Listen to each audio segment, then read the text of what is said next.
ఉన్నారు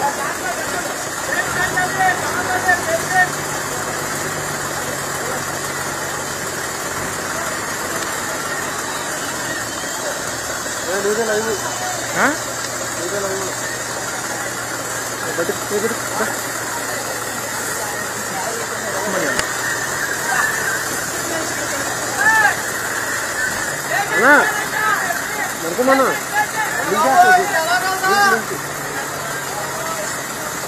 చూడు ఒకసారి చూడన్నది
నలిగిపోతారు లారీ లారీ లారీ లారీ తమ్ముడు చూసుకోండి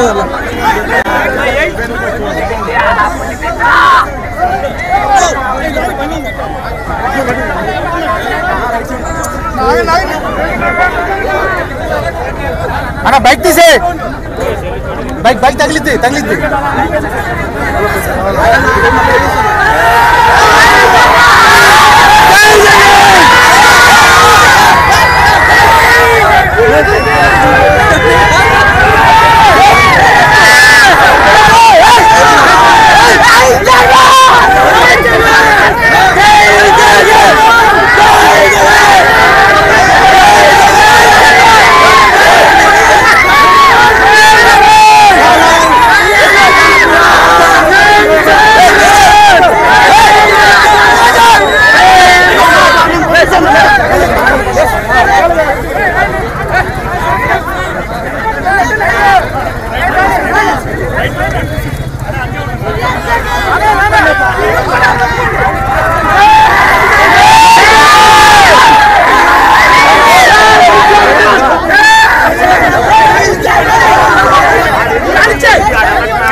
చూడసారి చూడది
వెళ్ళిపోతారు.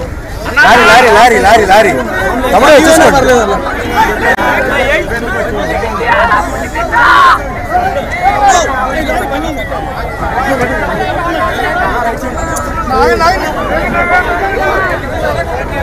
అన్న బైక్ తీసే, బైక్ బైక్ తగిలిద్ది తగిలిద్ది.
కొంచెం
అన్న లైవ్ ఉంది ఆగన్నా అన్న లైవ్ ఉంది ఆగు అమ్మ డ్రైవర్ అమ్మ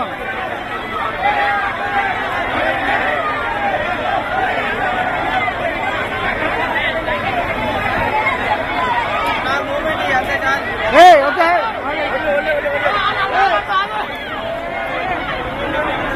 అరే ఆగే ఆగే ఒక్క నిమిషం బ్రదర్ ఒక్క నిమిషం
Hey babu, kazan makan.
ఏ బాబు కదలమ్మక.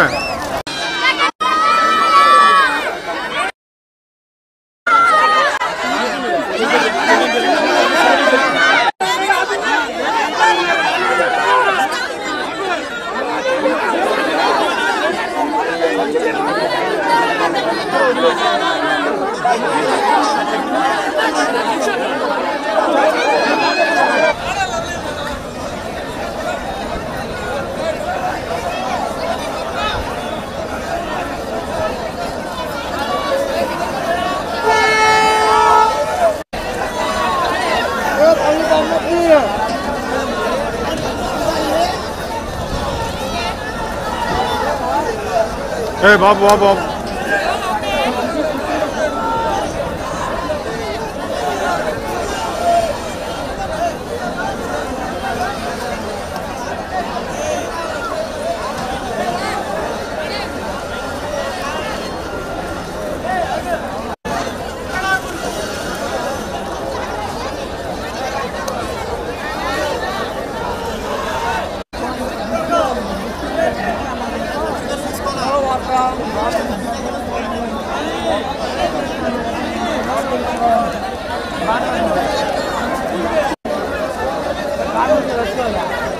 मोटा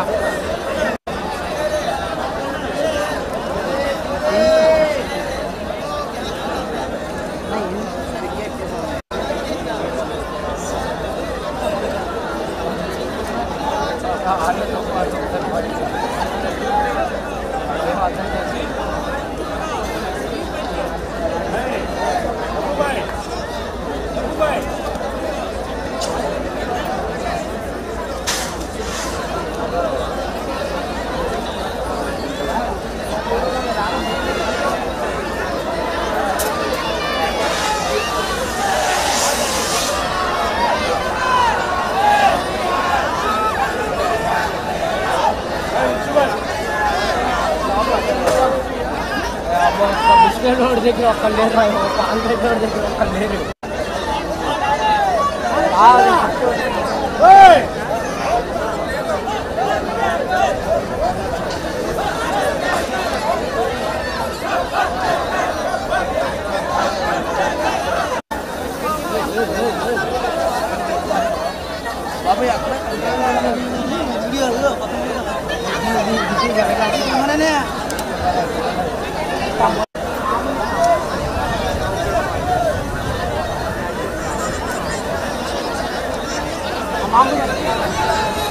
जो टाउन है और सिग्नल दूर उड़ाया तो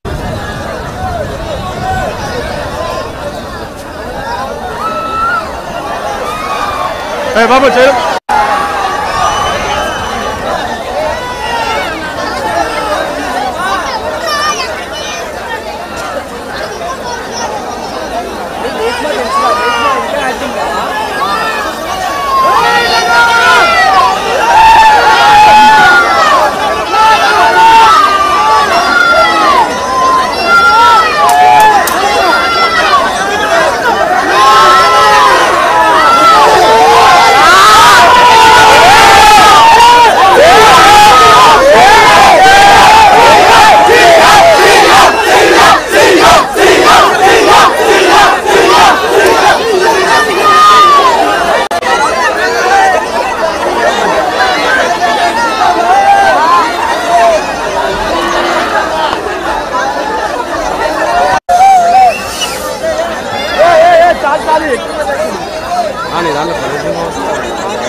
తమిళ్లో పడతాది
బుడమేరు నుంచి ఇంత తీవ్రమైన వరద అడిషనల్ గా ఈ నీళ్లకు యాడ్ అయ్యి ఈ పరిస్థితి ఇంత దారుణంగా తయారైంది. పోనీ ఇంత దారుణంగా తయారైన పరిస్థితుల్లో ఈ పెద్ద మనిషి చంద్రబాబు నాయుడు గారు ఏమైనా కాస్తో కూస్తో కనికరం చూపించాడా ప్రజల మీద, కాస్తో కూస్తో ఎంపతి చూపించాడా ప్రజల మీద, కాస్తో కూస్తో వీళ్ళని ఆదుకునే దానికోసం ఏదైనా అడుగులు వేశాడా, చర్యలు చేశాడా అనంటే ఎక్కడా లేదు. తాను ఇంట్లో ఎందుకు ఉండడం లేదు అనంటే తాను ఇంట్లో ఉండే పరిస్థితి లేదు కాబట్టి తాను ఇంట్లో ఉండడం లేదు. తాను ఇల్లు మునిగిపోయింది కాబట్టి తాను ఇంట్లో ఉండే పరిస్థితి లేదు కాబట్టి తాను ఇంట్లో ఉండడం లేదు. ఆ ఇంట్లో తాను ఉండకపోవడం కూడా ఏదో పెద్ద ఘనకార్యం అన్నట్టుగా ఇంట్లో నీళ్లున్నాయి కాబట్టి ఉండలేకుండా ఉండే పరిస్థితి ఉంది కదా అని చెప్పుకోలేక, అది చెబితే తనకు పబ్లిసిటీ రాదనే ఉద్దేశంతో కలెక్టర్ కార్యాలయం అంటాడు, కలెక్టర్ కార్యాలయంలో నేను ఉంటున్నానంటాడు, ప్రజల కోసమే తానేదో ఉంటున్నట్టుగా బిల్డప్ ఇవ్వడం నిజంగా ఎంత దుర్మార్గమేనంటే, పోనీ ఆ బిల్డప్ ఇచ్చే కార్యక్రమంలో అన్నా కానీ సిన్సియారిటీ అన్నా ఉందా అని అంటే అది సిన్సియారిటీ లేదు. మీరే చూస్తా ఉన్నారు, ఈ కాలనీ ఈరోజు చూశారు, సింగ్ నగర్ చూస్తా ఉన్నారు, ఎక్కడికన్నా పోండి విజయవాడలో ఏ కాలనీ అన్నా తీసుకోండి ఇదే పరిస్థితి కనిపిస్తా ఉంది. ఈ పరిస్థితి చూస్తే ఏమొస్తుంది, ఎక్కడ రిలీఫ్ క్యాంపులు లేవు. బుధవారం నాడే ఇరిగేషన్ సెక్రటరీ డ్యాముల్లో ఉన్న ఫ్లడ్ కుషన్ ఏర్పాటు చేస్తూ కాస్తో కూస్తో ప్రతి డ్యాంలోనూ కొన్ని నీళ్లను కిందికి వదిలేసి ఫ్లడ్ కుషన్ ఇరిగేషన్ సెక్రటరీ ఏర్పరిచిందంటే, బుధవారం రోజే రెవెన్యూ సెక్రటరీ పరిస్థితిని గమనించి, ఎక్స్ట్రీమ్ రెయిన్ఫాల్ రాబోతోందనే పరిస్థితిని గమనించి రెవెన్యూ సెక్రటరీ రిలీఫ్ క్యాంపులన్నీ కూడా ప్రణాళికాబద్దంగా ఏర్పాటు చేసి ఉండింటే, ఆ రిలీఫ్ క్యాంపులలో వసతులన్నీ కూడా ఈ జనాభాకు తగ్గట్టుగా రిలీఫ్ క్యాంపులు ఏర్పాటు చేయడం, జనాభాకు తగ్గట్టుగా ఆ రిలీఫ్ క్యాంపులలో వసతులు ఏర్పాటు చేయడం రెవెన్యూ సెక్రటరీ గాని చేసి ఉండింటే, హోమ్ సెక్రటరీ వెంటనే తాను కూడా లోతట్టు ప్రాంతాల్లో ఉన్న ఈ ప్రజలందరినీ కూడా రిలీఫ్ క్యాంపులకు షిఫ్ట్ చేసే కార్యక్రమం హోమ్ సెక్రటరీ కూడా చేసి ఉండింటే, 3 డిపార్ట్మెంట్లు అనుసంధానంగా పనిచేసి ఉండింటే ఈ విపత్తు ఉండేది కాదు. మా హయాంలో, మా ప్రభుత్వ హయాంలో గోదావరి జిల్లాలో వరదలు వస్తే 42,000 మంది జనాభా, 40,000 మంది జనాభా ఉంటే 36,000 మంది పైగా రిలీఫ్ క్యాంపులలో ఉండేవాళ్ళు. ముందుగానే వాలంటీర్లు అప్రమత్తమయ్యేవాళ్ళు, ముందుగానే సచివాలయ సిబ్బంది అప్రమత్తమయ్యేవాళ్ళు, ముందుగానే కలెక్టర్లు అప్రమత్తమయ్యేవాళ్ళు, ముందుగానే వాళ్ళందరికీ ఇన్ఫార్మ్ చేసేవాళ్ళు. వాలంటీర్లు దగ్గరుండి తలుపు తట్టి మరీ ప్రజలను తీసుకొని పోయి రిలీఫ్ క్యాంపుల్లో పెట్టేవాళ్ళు. రిలీఫ్ క్యాంపుల్లో పెట్టడమే కాకుండా వాలంటీర్లు ప్రతి సందర్భంలోనూ చెయ్యి పట్టుకుని ప్రజలకు కావాల్సిన సహాయ సహకారాలు అందిస్తూ వచ్చేవాళ్ళు. మా హయాంలో ఏం జరిగేది, ఈ మాదిరిగా ఆర్భాటం లేదు. చంద్రబాబు నాయుడు మాదిరిగా ఈ మాదిరిగా ఇళ్లలోకి నీళ్లు దూరాయి కాబట్టి, ఇళ్లలో నీళ్లు వచ్చాయి కాబట్టి పబ్లిసిటీ అని చెప్తూ కలెక్టర్ కార్యాలయంలో నేను మాడుకుంటున్నాను, రాత్రి 2 గంటలకు ప్రెస్ మీటు, రాత్రి 3 గంటలకు ప్రెస్ మీట్, ఎందుకంటే నిద్ర రాదు కాబట్టి ప్రెస్ మీటు అని చెప్పి ఇట్లాంటివి ఉండేటివి కాదు. కలెక్టర్లకు క్లియర్ కట్ గా మెసేజ్ పోయేది, వారం రోజులు మీకు టైం ఇస్తా ఉన్నా, వారం రోజుల తర్వాత మేము వస్తాము, వారం రోజుల తర్వాత స్వయంగా నేనే ముఖ్యమంత్రి హోదాలో నేను వస్తాను, నేను వచ్చేసరికి ఏ ఒక్కరు కూడా ఫలాని రకంగా నష్టం జరిగింది, ఫలాని కలెక్టర్ మాకు సరిగ్గా పలకలేదు, ఫలాని కలెక్టర్ మాకు సరిగ్గా పనిచేయలేదు అన్న మాట రాకూడదు అని చెప్పి గట్టిగా ఇన్స్ట్రక్షన్స్ ఇచ్చేవాళ్ళం. నేను చెప్పిన తర్వాత కలెక్టర్లకు కావాల్సిన సహాయ సహకారాలు అందిస్తూ వెంటనే TR-27 కింద కలెక్టర్ అకౌంట్లలోకి డబ్బులు పడిపోయేటి. కలెక్టర్లకు డబ్బులు ఇచ్చేవాళ్ళం, ఎంపవర్ చేసేవాళ్ళం, ఆర్గనైజ్డ్ గా ముందుకు వెళ్లిపోమని సంకేతం ఇచ్చేవాళ్ళం. వెంటనే కలెక్టర్ యాక్టివేట్ అయ్యేవాడు, వాలంటీర్లను యాక్టివేట్ చేసేవాడు, సచివాలయ సిబ్బంది యాక్టివేట్ అయ్యేది. వెంటనే ఒక వ్యవస్థ అంతా కూడా మొత్తం కూడా అడుగులు ముందుకు వేస్తూ కదులుతూ వచ్చి ప్రతి బాధితుడికి కూడా తోడుగా ఉంటూ వాళ్ళందరినీ రిలీఫ్ క్యాంపుల్లోకి తీసుకుపోవడం, వాళ్ళందరినీ బాగా చూసుకోవడం, ఆ తర్వాత బాగా చూసుకోవడమే కాకుండా మొట్టమొదటిసారిగా మా ప్రభుత్వంలో వాళ్ళను ఊరికనే ఇంటికి కూడా పంపించుకోకుండా వెళ్లేటప్పుడు మళ్ళీ డబ్బులు కూడా 2,000 రూపాయలు డబ్బులు కూడా చేతికిచ్చి కూడా పంపించిన పరిస్థితులు కూడా మా ప్రభుత్వంలో మాత్రమే గతంలో జరిగి ఉండేది. ఒకసారి గమనించమని అడుగుతా ఉన్నా, అప్పట్లో జరిగిన పరిస్థితులు ఏమిటి, అప్పట్లో ఏ రకంగా మేనేజ్మెంట్ జరిగింది, ఇప్పుడు ఏ రకంగా మేనేజ్మెంట్ జరుగుతా ఉంది అనేది గమనించమని అడుగుతా ఉన్నా. ఒకసారి కృష్ణలంక వెళ్లి అక్కడ ఒకసారి ఆ గోడ మీద నిలబడి ఒకసారి చూస్తే మీ అందరికీ ఆశ్చర్యం కలిగించే పరిస్థితి వస్తుంది. ఆ గోడ చూస్తే నేను మొన్న వచ్చేటప్పుడు ఆ గోడ మీద వచ్చేటప్పుడు ఆ బ్రిడ్జ్ మీద నుంచి వచ్చేటప్పుడు కృష్ణలంక ప్రాంతం అంతా వాళ్ళంతా ప్రజలందరూ వచ్చి కూడా నన్ను ఆపి కేవలం థ్యాంక్ యూ చెప్పడానికి ఆపారు.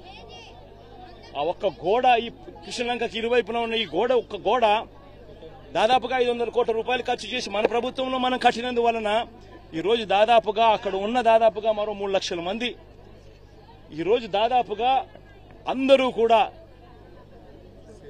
సేఫ్ గా ఈ రోజు పడుకోగలుగుతా ఉన్నారు. నిజంగా నా గోడే గన లేకపోయిందంటే అసలు ఇంకా ఎంత దారుణంగా పరిస్థితులు ఉండేదో అర్థం చేసుకునేదానికి కూడా ఆశ్చర్యం కనిపించే విధంగా ఉండేది. ఈరోజు 32 మంది చనిపోయినారు. ఇప్పటికే పేర్లతో సహా ఈరోజు సాక్షి దినపత్రికల్లో ఇప్పుడు పేర్లతో సహా కూడా రాశారు, ఫలానివాడు ఫలానివాడు ఫలానివాడు ఫలానివాడు అని. ఆ 32 మంది కన్నా కూడా ఇంకా ఎక్కువగా ఇంకా చనిపోయిన వాళ్ళు ఇంకా తేలే పరిస్థితి కూడా కనిపిస్తా ఉంది.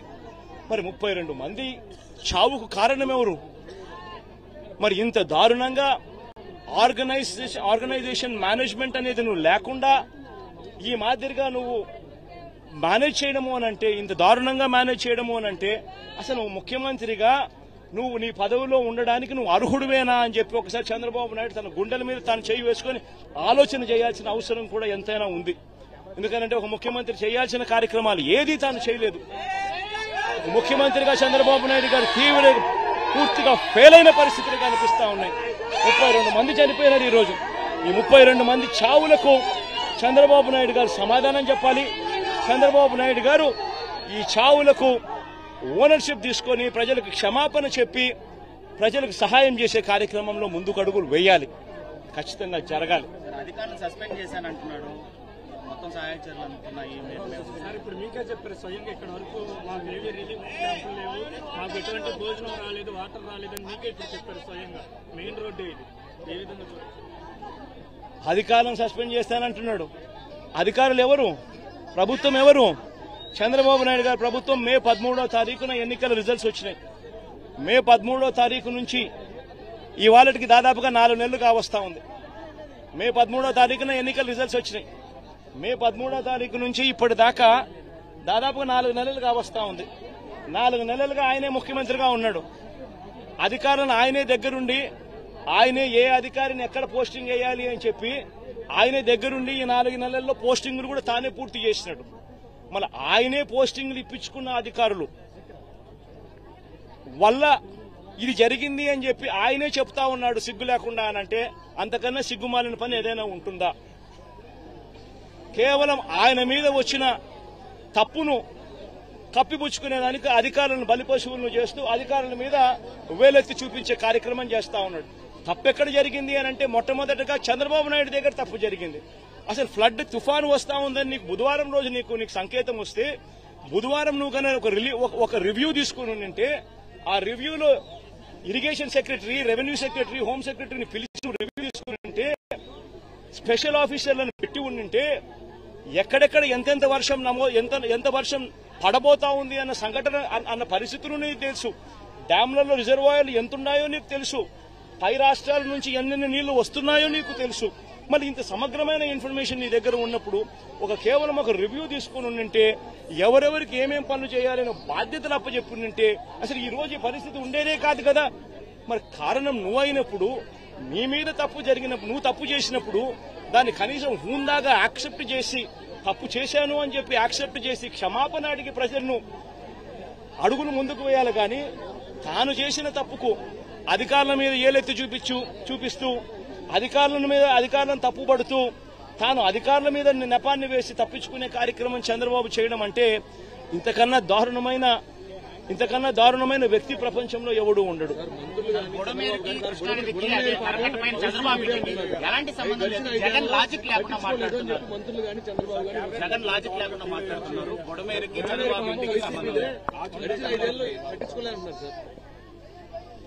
బుడమేరు నుంచి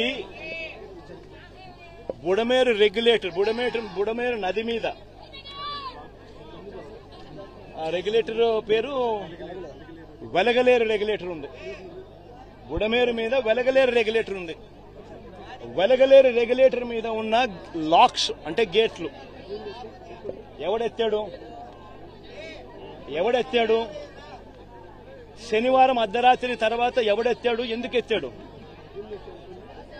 చంద్రబాబు నాయుడు గారి అది ఎత్తకపోయిందంటే చంద్రబాబు నాయుడు గారి ఇల్లు మునిగేది. ఎందుకనంటే ఆ నీళ్లు ఇలా తిరుక్కుంటూ వెళ్లి చంద్రబాబు నాయుడు గారి ఇంటి దగ్గరికి వెళ్లేటివి ఇల్లు చంద్రబాబు నాయుడు గారు మునిగేది. ఎందుకంటే అక్కడి నుంచి నీళ్లు డైవర్షన్ ఛానల్ ద్వారా పోలవరం కెనాల్లో పడి పోలవరం నుంచి కృష్ణానదిలో కలిసేది, ప్రకాశం బ్యారేజ్ దగ్గర కలిసేది. దానివల్ల చంద్రబాబు నాయుడు ఇంటి దగ్గర నీళ్లు దిగేటివి, చాటి చంద్రబాబు నాయుడు ఇల్లు మునిగేది. ఆ రెగ్యులేటర్ గేట్లను, బుడమేరు మీద ఉన్న ఈ రెగ్యులేటర్ గేట్లను ఎత్తింది ఎవడు? ఎందుకు ఎత్తినాడు? అర్ధరాత్రి పూట హడావిడిగా ఎక్కడ చంద్రబాబు నాయుడు ఇల్లు ఇంకా మునిగిపోతుందేమని. అది ఎత్తడం వల్ల నీళ్లు ఏం జరిగింది? ఆ గేట్ల నుంచి వచ్చే నీళ్లు నేరుగా ఎక్కడికి వెళ్తాయి? విజయవాడకే వస్తాయి. ఇది ఇది లాజిక్ లేని కామెంట్స్ తో కూడా వాళ్ళు ఇది రూట్ సార్. మీరంతా విలేకరులు ఒకసారి డైరెక్ట్ గా వెళ్లి మీరు పోయి చూడండి. ఎందుకు ఈరోజు ఈనాడు పేపర్లో కూడా వచ్చినట్టుంది కదా వాళ్ళ పాంఫ్లెట్ పేపర్. ఒకసారి ఈనాడు పేపర్ వాళ్ళ పాంఫ్లెట్ పేపర్ ఒకసారి నువ్వు కూడా ఒక్కసారి దయచేసి నీలో ఒక్క నిమిషం దయచేసి నువ్వు కూడా కాస్తో కూస్తో జర్నలిజంలో న్యాయం ధర్మం కొంచెం కొన్న పాటించి ఈనాడులో వచ్చిన ఆ పాంఫ్లెట్, ఈనాడు అంటే వాళ్ళ గజెట్ పేపర్ వచ్చిన ఆ వార్తను ఒక్కసారి దయచేసి, ఈ రోజే వచ్చింది, దయచేసి ఆ వార్తను ఒక్కసారి మీ టీవీలలో కూడా అది పెట్టి ఒకసారి చూపించండి. వాళ్ళంతటా వాళ్ళే చెప్పారు గేట్లు పైకి ఎత్తడం జరిగింది. గేట్లు పైకి ఎత్తితే అనివార్య పరిస్థితుల వల్ల గేట్లు పైకి ఎత్తారట.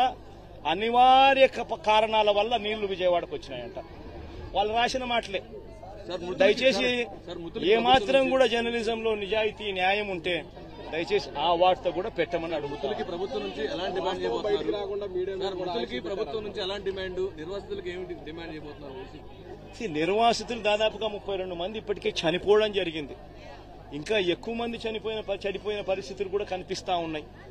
మృతుల కుటుంబాలకు ప్రభుత్వం తప్పిదం వల్ల మరీ ముఖ్యంగా జరిగిన ఘటన ఇది. ప్రభుత్వం తప్పిదం, మ్యాన్ మేడ్ ఫ్లడ్ వల్ల జరిగిన ఘటన ఇది. మ్యాన్ మేడ్ ఫ్లడ్ వల్ల జరిగిన ఘటన ఇది.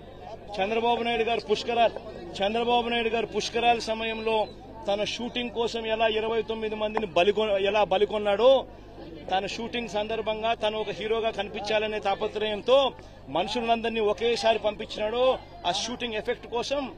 దానివల్ల తొక్కిసలాట 29 మంది ఆ రోజు ఎలా గోదావరి పుష్కరాల్లో చనిపోయినారో, ఇప్పుడు కూడా సేమ్ ఇదే మాదిరిగానే చంద్రబాబు నాయుడు తప్పిదం వల్ల ఒక మ్యాన్ మేడ్ ఫ్లడ్ క్రియేట్ అయ్యి, మ్యాన్ మేడ్ ఫ్లడ్ వల్ల ఈ రోజు 32 మంది చనిపోయినారు.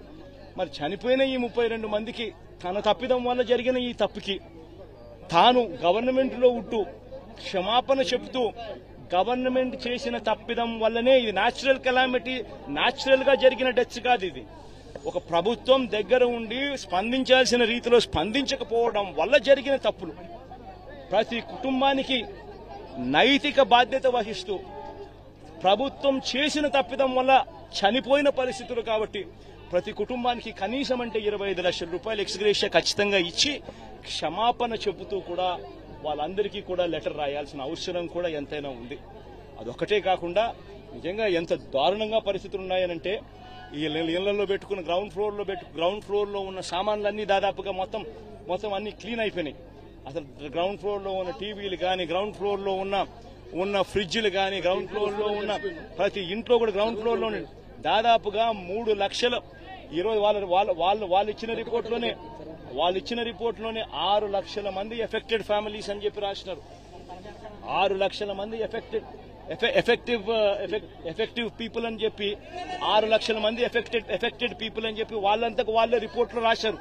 మరి ఎఫెక్టెడ్ పీపుల్ అని వాళ్ళే రిపోర్ట్లలో 6 లక్షల మంది అని చెప్పి వాళ్ళే రాసినప్పుడు ఆ 6 లక్షల కుటుంబాలకు వాళ్ళ కనీసం ప్రతి ఇంటికి కూడా జరిగిన నష్టానికి కనీసం కాంపన్సేషన్ ఇస్తూ, ఎందుకంటే ప్రభుత్వం తప్పిదం వల్ల ఈ తప్పిదం జరిగింది కాబట్టి ప్రతి ఇంటికి కూడా ప్రభుత్వం తప్పు యాక్సెప్ట్ చేస్తూ ఆ ప్రతి ఇంటికి కూడా కాంపన్సేట్ చేస్తూ ప్రతి ఇంటికి కనీసం 50,000 రూపాయలు ఖచ్చితంగా ఇవ్వాలని కూడా డిమాండ్ చేస్తా ఉన్నామని చెప్పి సందర్భంగా కూడా తెలియజేస్తా ఉన్నాం. అసలు అసత్యం అనేది ఎక్కడుంది దీంట్లో? నీ పేరేం పేరు? నవీన్, నువ్వే చెప్పు నవీన్. అసత్యం అనేది ఎక్కడుంది చెప్పు. నేను చెప్పిన ప్రతి మాట కూడా ఎక్కడ అసత్యం కనిపిస్తా ఉందో మీరే దయచేసి చెప్పమని అడుగుతా ఉన్నా. మీకు తుఫాన్ 28వ తారీఖున తుఫాన్ రాబోతా ఉంది, బుధవారమే తుఫాన్ రాబోతా ఉందన్న సంగతి మీకు తెలియదా? చంద్రబాబు నాయుడుకి తెలియదా? మనకే తెలిసినప్పుడు అది గజెట్లోనే ఐఎండీ వాళ్ళు ఇచ్చిన రిపోర్టే కదా బుధవారమే అని చెప్పి. మరి బుధవారం ఆ ఇన్ఫర్మేషన్ నీకు వచ్చినప్పుడు డ్యాములు ఎంత ఉన్నాయో చూసుకోవాల్సిన బాధ్యత నీదే కదా. పైనుంచి కూడా ఇతర రాష్ట్రాల నుంచి నీళ్లు వస్తున్నాయన్న సంగతి నీకు తెలిసిందే కదా. అన్ని డ్యాములు నిండున్నాయన్న సంగతి నీకు తెలిసిందే కదా. ఫ్లడ్ కుషన్ ఏర్పాటు చేసుకోవాలన్న సంగతి నీకు తెలిసిందే కదా. ప్లస్ పైగా దానికి తోడు కృష్ణా నది నుంచి వచ్చే నదికి నీళ్లకు తోడు ఇక్కడ తుఫాన్ రాబోతా ఉందన్న ఇన్ఫర్మేషన్ కూడా నీకు తెలుసు కదా. సో దానివల్ల కూడా అడిషనల్ గా నీళ్లు వస్తాయన్న సంగతి కూడా నీకు తెలుసు కదా. మరి ఇంత అబద్ధం ఎక్కడుంది? లాజిక్ ఎక్కడుంది? ఇల్లాజికల్ గా ఎక్కడుంది? దీంట్లో అన్ని కూడా వాస్తవాలే కదా. మరి 28వ తారీఖునే నీకు అలర్ట్ వచ్చిన మాట వాస్తవం నీకే కాదు ప్రజలందరికీ తెలిసినప్పుడు మరి నువ్వు స్పందించకపోవడం వల్ల శుక్రవారం రాత్రి నుంచి శుక్రవారం సాయంత్రం నుంచి బీభత్సంగా వర్షం పడుతూ శనివారం కల్లా పూర్తిగా అతలాకుతలమైన పరిస్థితులు క్రియేట్ అవుతా ఉన్నాయనంటే బుధవారం నీకు టైం ఉన్నది, గురువారం నీకు టైం ఉన్నది, శుక్రవారం మధ్యాహ్నం దాకా కూడా నీకు టైం ఉన్నది. ప్రజలందరూ షిఫ్ట్ చేసే అవకాశం నీకున్నది. నువ్వంతకు నువ్వే రిలీఫ్ సెంటర్లను ఏర్పాటు చేసుకోలేదు. ఎందుకు రిలీఫ్ సెంటర్లను ఏర్పాటు చేసుకోలేదు? నీ తప్పిదం కదా. ఇరిగేషన్ డిపార్ట్మెంట్ వాళ్ళు ఎందుకు డ్యాములో ఫ్లడ్ కుషన్స్ ఎందుకు పెట్టుకోలేదు? అది వాళ్ళ తప్పిదం కాదా? పోలీసు వాళ్ళు, హోమ్ సెక్రటరీ వాళ్ళు ఎందుకు ప్రజలను షిఫ్ట్ చేయలేదు? అది వాళ్ళ తప్పిదం కాదా? మరి ఈ 3 తప్పిదాలు ప్రభుత్వం వైపునే ఉన్నప్పుడు ఇంకా తప్పిదం వాళ్ళు చేయకపోతే ఇంకా ఎవరు తప్పిదం చేశారు? రాజకీయాల కోసం మాట్లాడారు.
బుడమేరు నుంచి ఇంత తీవ్రమైన వరద అడిషనల్ గా ఈ నీళ్లకు యాడ్ అయ్యి ఈ పరిస్థితి ఇంత దారుణంగా తయారైంది.